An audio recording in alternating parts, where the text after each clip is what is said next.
Was it the voice? Was it the fire burning in me? All of the noise turned into choirs of harmony. Left me with the pieces of forever that you broke. But since you left me alone, I've been high.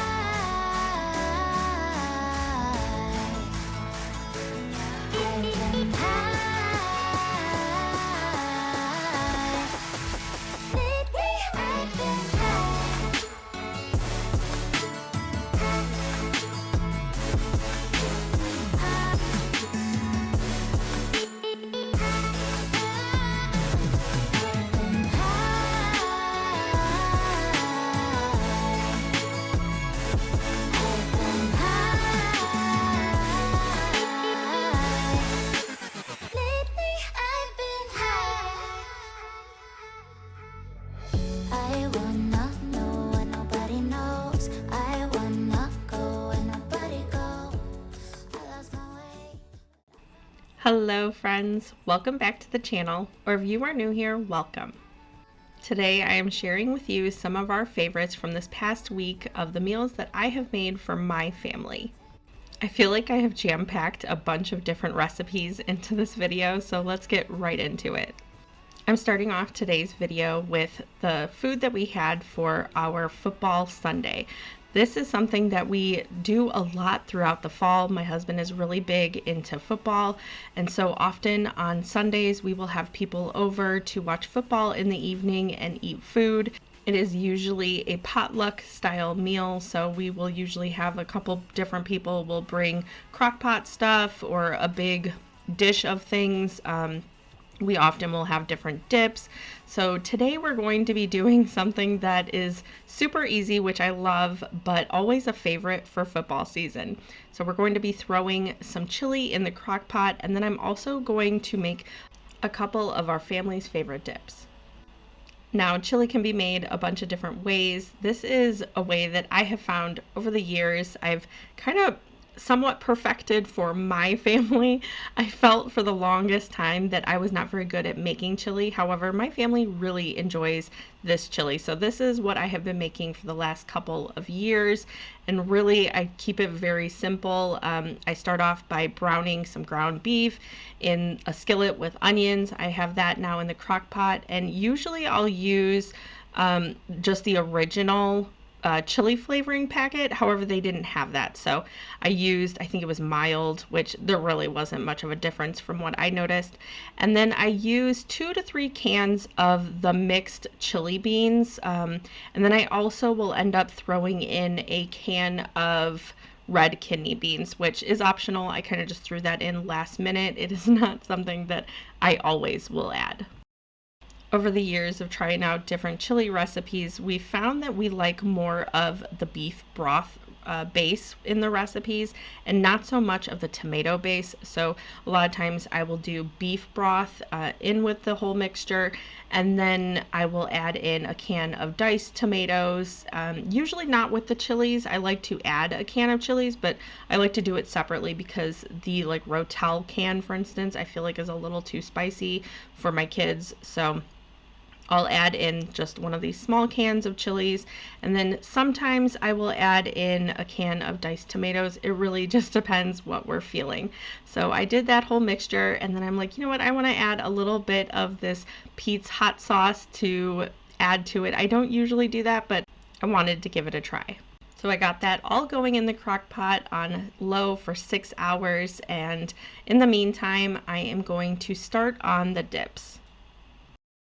This first dip that I am making we call Fiesta chicken dip in our family. This is a recipe that I got years ago from my mother-in-law. However, every time I go to make it, I can't seem to find the actual recipe. So I feel like now after years, I'm kind of just making a variation of the one that she gave us. You'll start off by adding a softened block of cream cheese into a mixing bowl with about 6 strips of bacon that you have already pre-cooked and crumbled. My bacon does look a little done because it is. I forgot that I was cooking it, so it got a little more done than I was wanting, but I still crumbled it up and used it anyway. And then you're going to add in about a quarter of a cup of mayo and a quarter cup of sour cream into this mixture. We'll add in a dash of cayenne, and really it's like an eighth of a teaspoon, so you could actually leave that out if you're wanting. And then you will use 1 chicken bouillon cube, or if you have the powder, that tends to work a lot better to combine it into this mixture. So if you have the powder for chicken bouillon, I would just use that. If you don't, you can just break that up into the mixture like I'm doing and make sure it's all combined throughout the entire mixture. This next part, you can use rotisserie chicken like I'm doing. You can use canned chicken. If you have leftover chicken breast, you can use that as well. But you'll dice up about a cup of it, and you want it in smaller pieces because it will be a dip. So you want to be able to scoop it up with a chip or cracker, whatever you're eating this with, easily. So make sure they're in small pieces, and you want about a cup in this mixture.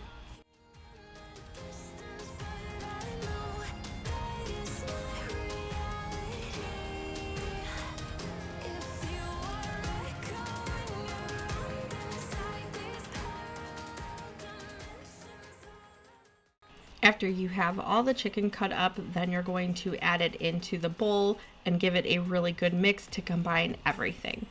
This dip has always been a huge hit at every get-together I've ever made it for. I'm pretty sure my mother-in-law originally got it from someone that made it for like a work party or something. So this recipe has been passed on down through all the different people. It is really a really great recipe to make if you're having people over. Now we are going to be putting in the cheese, and I really never measure cheese because I feel like that's such a silly thing. I put about a quarter of a cup of Parmesan into there, and then I do about half a cup to a cup of sharp cheddar. Kind of really, if you like a lot of cheese, you could add the cup. If you want to keep it a little less cheese, you can obviously add less. I think it's such a funny thing to measure cheese, so really just measure your heart when it comes to the cheese. And then once you have both of those mixed in, you'll spread it evenly into a baking dish. Now, I always use a pie pan. I don't know why. I think I just like how it looks all presented, but you can use whatever baking dish you want. Now, I think the original recipe calls for diced tomatoes to be mixed into this.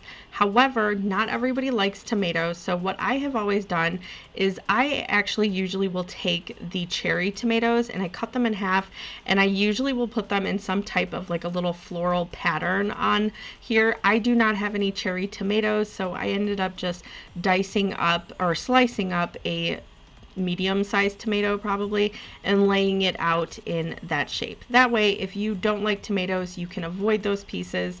However, I do suggest doing the cherry tomatoes. It is significantly easier to use those and eat around those compared to these slices that I ended up using. You can also dice the tomato up and mix it into the mixture before you bake it. Whichever you want to do, then you'll bake it. Until I like to have it a little brown on top, so when it's brown and bubbly, about 20-30 minutes at about 350 is what I do. We are moving right along to our next dip. This is buffalo chicken dip.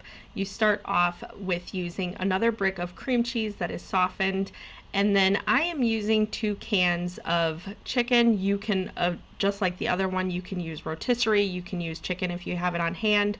I always use the canned chicken, and I'm not really sure why, but that's usually what I end up doing, and my husband really loves this dip, so that's just kind of what I usually have on hand because I make this dip probably once a week.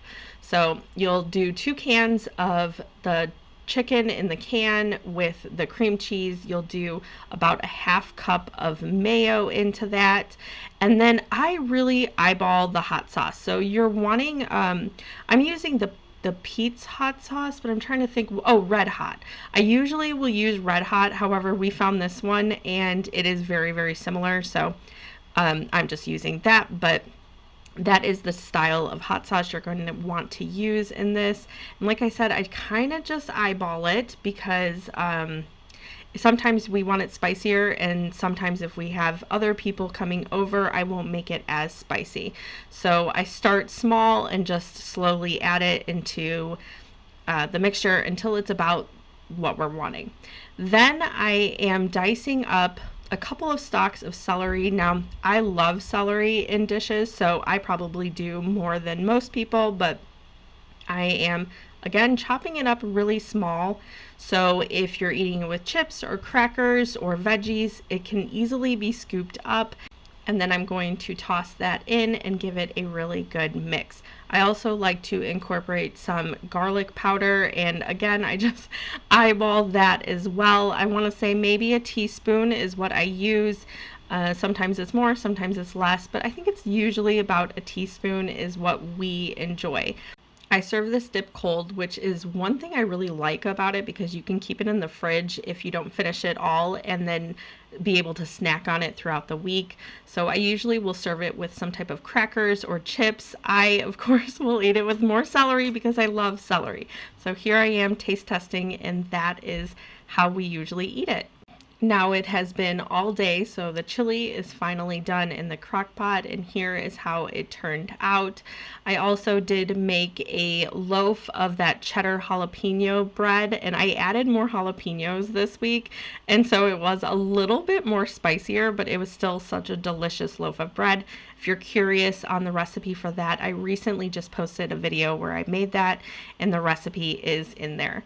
And even though I made the cheddar jalapeno loaf, what is chili without some cornbread? At least that's what my husband thought. So I made some cornbread as well, and that was just from a box, so there was no recipe for that. But also I liked giving everybody that was over some variety in case they didn't want something so spicy like the cheddar jalapeno bread. We are moving on to our next meal, which is chicken sandwiches and salad. I sliced all the chicken breasts in half so they were all very thin, and I had 3 chicken breasts, so altogether I had 6 pieces of chicken. I'm going to add some salt, pepper, a couple of other seasonings. I think I've been using this chicken seasoning recently, and I absolutely love it. It's just one of those generic ones that we got at the store, and I never really used it before, but now I've been using it and I really like it. I am going to be seasoning both sides. I'm not really wanting to fry these and have a huge coating on the outside, but I wanted to give it a little bit of texture. So I'm going to be seasoning both sides, and then I'm going to kind of dip it into a flour coating, and that is it. I don't have any panko or seasoning in the flour. I just wanted to keep it very simple. Of course, wash your hands. I wash my hands a million times every time I am cooking chicken, so make sure you are also washing your hands with chicken. But anyway, like I said, I'm just putting some flour into this pan, and I'm not even going to be seasoning it because I heavily seasoned the chicken. I'm just going to give it a quick toss on both sides in the flour and then shake off the excess, and that is all I'm doing. It was enough to give it a nice crunch and coating, but not such a heavy coating on the outside, which I really enjoyed.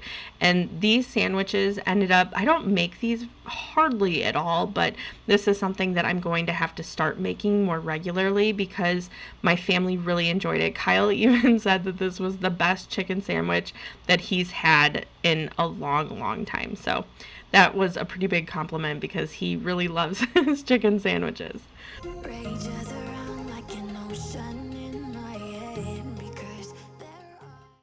Now that we have the chicken all coated, I got a cast iron pan out, and I'm going to be frying each of the chicken pieces in a couple tabs of butter. I let the butter melt down, and then I'm putting about 3 or however many will fit in here without overcrowding the pan. And I'm just going to be cooking them on each side, and then I'm going to finish cooking them in the oven.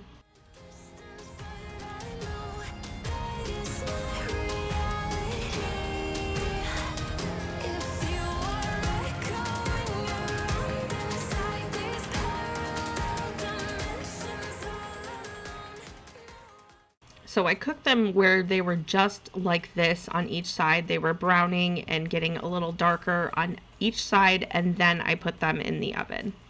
I also had the other pieces going in the other cast iron pan, and I put that in the oven as well with these. And while these were cooking in the oven, I wanted to go ahead and get started on our salad. This is like my go-to thing is a big salad. It's so easy, and you can use whatever you have on hand. So if you have like a bunch of peppers, you could slice those up. We had a bunch of cucumbers that I needed to use. We had some boiled eggs that I needed to use up. I love making side salads because it is so nice just to go through your vegetables and clean them out. So that is often what I do, and this was the perfect side to go with our chicken sandwiches. Like I said, I have some cucumbers and tomatoes that I need to use up, so I put those in. We had some boiled eggs, which I do not love boiled eggs in my salad. I used to, however, that kind of stopped. I had a lot of food aversions when I was pregnant with Theo, and that was about the time that I stopped liking eggs in salad. So I will usually pull out some for myself before I put these in, but everybody else in my family really enjoys the eggs in the salad, so I like adding them whenever we have them. And then this that I'm sprinkling on top, if I don't have croutons, a lot of times I will use those crunchy onions in the salad. My family really enjoys those, so I like using those if I don't have croutons. And then now I am getting the lettuce ready for our sandwiches. So we'll have some lettuce on our sandwiches. I'm also going to slice up some tomatoes if anyone wants some tomatoes on their sandwich. And then I put aside some canned okra because sometimes we like just having a few pieces of that. If you've been here a while, you know that my daughter is very picky about salad dressing, so she really will only eat salad dressing if it is a homemade one. So I am homemaking ranch, so she will actually eat it. And this is something that my family has really just been very used to, is me making salad dressings. So I made some of that, and I put everything aside for the chicken sandwiches. The chicken sandwiches are done, so I'm going to be assembling them per how everybody wants them and serving them with the side salad. Like I said, my husband, he was like, this is one of the best chicken sandwiches I have ever had, so this is one that we will be having. And it was so super easy, which our lives are so busy right now, so a very easy dinner that everybody loves is something that I absolutely will continue to make. We are moving right along to what is a newish recipe for me. Now, this was called cheeseburger soup. However, I made it into more of a pasta because that's kind of what I was just feeling and what I had the ingredients for. So I am getting a pound of ground beef going in a skillet and getting it browned. I also have a pot of boiling water on the stove. So this, like I said, was a soup that I found, and I was just kind of wanting a pasta. Also, I tend to, once I get to like the end of the week, I will start running out of ingredients, and we were kind of out of a lot of things at this point. So I was just making do with what we had. We did not have a lot of milk, so I ended up using evaporated milk, which ended up working out great actually. But just making do with whatever you have and making whatever substitutions is totally okay. That is why it is so great to cook. It's not like baking, you can do with whatever you have. So that is what I am doing. I have some onions going now in the ground beef. Now, I usually, whenever I'm testing out a new recipe, I like to read the reviews to see what other people said. And a lot of other people said that the noodles so you were supposed to cook the noodles in with the meat and the rest of the stuff. However, that caused it to be really thick. So instead, they suggested to boil the noodles separately and then just add all the stuff in. So that is what I ended up doing, and I'm really glad I did that because it was really thick at the end. Probably also because I didn't add in enough milk because I was aiming for a pasta and not a soup. Now that the meat is pretty much done cooking, I'm adding in the seasoning. I did garlic powder before. I'm also adding in some onion powder. I did about a teaspoon of each. Also the Italian powder, and I believe it's paprika that I use too. Yeah, paprika. And so I'll put about a teaspoon of each of those in and then give it a really good stir. Once you get all the seasonings all stirred in, then you'll add in half a cup of flour. Now you can reduce this a little bit, I would say, because like I said, it was pretty thick and I ended up adding a little bit more liquid to it as it was cooking. So you probably could get away with a quarter of a cup of flour unless you're wanting to make this into a soup like it was originally intended. You'll mix that all together, get all the meat fully coated, and then I put in 4 cups of, it was pretty much vegetable broth that I had made earlier in the week. I also had a little bit of chicken broth left over, so I did go ahead and add that as well. But in total, I did 4 cups of broth. Then you're going to stir that up and get it really combined and let it simmer for a little bit to thicken up. Once it's thickened up, I put in 1 can of evaporated milk. Again, the recipe calls for 2 cups of heavy cream or milk, but I did not have hardly any milk and I had no heavy cream on hand, so I used evaporated milk, which is what I like to use in recipes, like for soups and stuff. So I figured it would still do just as well, and it did. I'm stirring that together really well, and then I'm going to put it off to the side until it is completely thickened and the noodles are done. In the meantime, I was going to go ahead and throw a cake together for dessert because we are really, really slim pickings in our pantry, and I always like having some kind of dessert for the kids. So I just put together a vanilla cake, and I'm going to put that in the oven, and then once that is cooled down, I will later on make some chocolate icing to go on top. Okay, so the noodles are finally done. I'm going to drain those, put them back in the pot, and then I'm going to add the sauce that we made off to the side. I'm going to add that in with the noodles. At first, it did seem really soupy, but just give it time to kind of cook with each other and it does thicken up. You'll also be adding in cheese, and the recipe originally calls to use matchstick carrots. However, I thought I had carrots and I ended up not having any carrots whenever I went to go make this. So instead, I just got a bag of frozen vegetables, and it was a mixed vegetable that had peas and carrots and I don't know, some other stuff in it. And I just ended up putting that in, and I put them in frozen because I knew that this was going to be really hot, and then I'll put the lid on and it will cook the vegetables the rest of the way down. So that is what I did there. I did half a cup to a cup of the frozen vegetables, but if you have the matchstick carrots and you want to use that, you could totally use that as well. Once that was cooked through, I added the cheese. Again, I pretty much just eyeballed it. I think I did a quarter of a cup of Parmesan cheese, and then it calls for 3 cups of cheddar cheese, and that seemed like a ton to me. So I thought that would be too much, and I'm really glad that I decided not to do that. I only ended up doing about 2 cups of cheddar cheese, and that was absolutely plenty. Now, there were times that I thought that it was a little too thick, so I did end up adding either more stock in. You can add some milk if you have it, or heavy cream, or the evaporated milk, however you're wanting to do it. This is how ours turned out, and honestly, it reminds me of a hamburger helper, like a homemade cheesy, there's cheeseburger hamburger helper. That's what it reminded me of, and my family too. They were mentioning it as we were eating it. So I know that there are people on here that they say that they don't have hamburger helper in their country, and so they were wanting to know how to make it, and this one is a really good recipe for that. We are now going to be finishing up the cake, so I'm going to be making some chocolate frosting to go over top.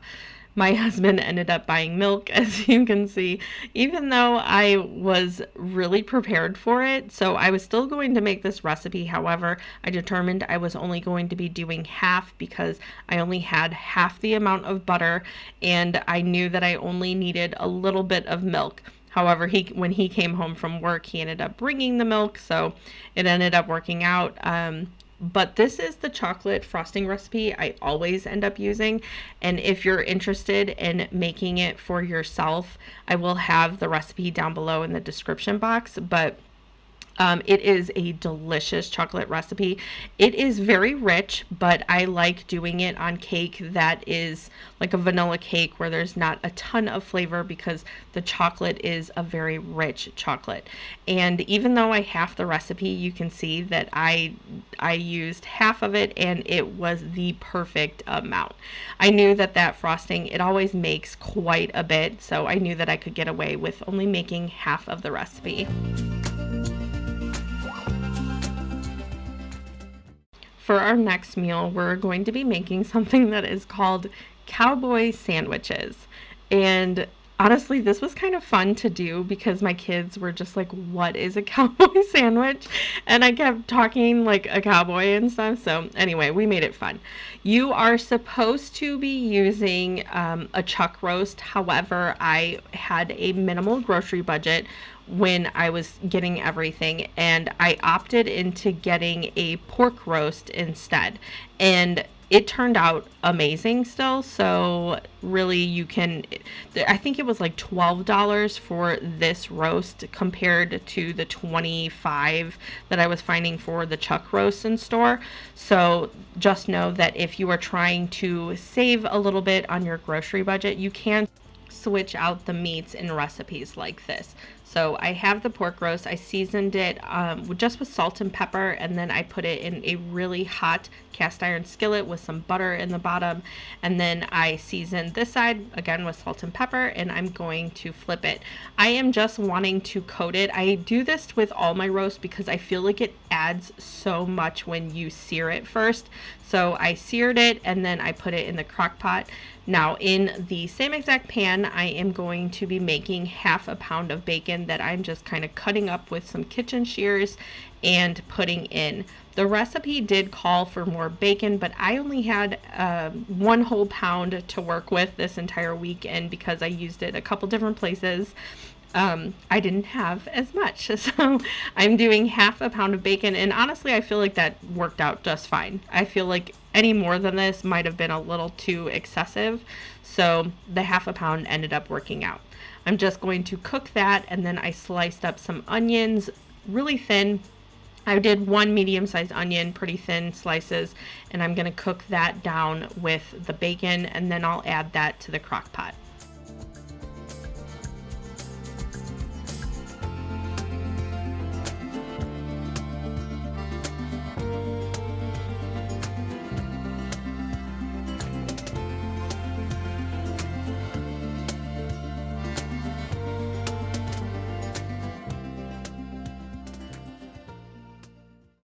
Now the recipe calls for you to add in a 4-ounce can of diced jalapenos. However, I could not find that in my store, and so I just diced some up and put those in. I do suggest, though, because it was pretty spicy, if you're not wanting it as spicy, I do suggest that you probably either A, leave them out, or B, not put nearly as much, maybe even half or a quarter of that.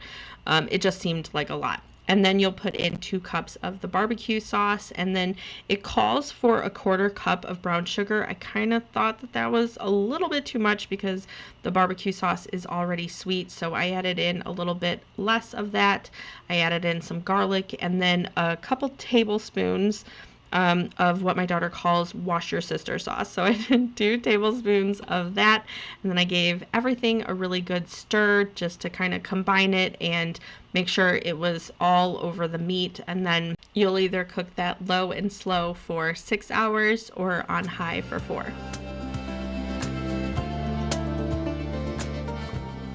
Once the crock pot was just about done, I went ahead and started some potatoes. I'm just doing some diced up potatoes that I'm frying with a bunch of different seasonings, salt, pepper, garlic, onion powder, whatever you're wanting to use. I'm frying those up. And then I also ended up frying up a little bit of bacon to top them with if someone wanted to top them with on their sandwich. I had no more buns left. However, I did have some of the cheddar jalapeno loaf, and I figured that that would be a really good bread for our sandwiches. So I'm slicing the remainder of that loaf up, and then I'm going to brush it with some oil that I have and put it in the oven, not to kind of crisp up like toast, but just kind of cook a little bit, get a little bit more soft, and kind of absorb all those flavors. And then once everything is all done, I'll assemble the sandwiches. I ended up not really knowing how big of sandwiches I wanted to do, and these loaves are really big. So I did, for me, my daughter, and the little boys, I ended up doing like half sandwiches, and I honestly should have done that for my son and my husband as well, because they ended up being massive sandwiches once we got everything assembled. The mixture that I am using to brush on to these, I am out of butter because I use that for the frosting. So what I have left is actually bacon grease, and I'm like, you know what, that's perfect because the recipe calls for so much bacon. So I'm like, what is a little bit more? So I brushed on bacon grease, and that is what I use to toast the bread for the sandwiches. So that's in the oven now. I have the potatoes finishing up. I like to get them starting to turn brown, and then I will put the lid on so they can kind of roast the rest of the way through. Everything is ready in the crock pot. So now I'm going to start assembling the sandwiches kind of per how everybody wanted them. I made a pretty big mistake, and I only ended up making it with this sandwich, but I did not taste test everything before. So if you're thinking about it, I put the jalapenos into the meat mixture in the crock pot, and then I put jalapenos in this bread that I'm using for the sandwiches, and then I was not thinking, and I put jalapenos on the sandwich, and I should have taste tested. And as I'm watching this, I'm like, oh, that is where the mistake was, because it was just jalapeno. It was a lot, and it was so spicy. So don't make that same mistake. Just go ahead and taste test to make sure it is not too spicy. But I topped it with some cheese, some crunchy onions, a little bit of bacon, and it was a really delicious meal. But anyway, that is all I have for you today. Thank you so much for hanging out with me for another one of these meal videos. I hope you have a wonderful rest of your day. I'll see you in the next one. Bye.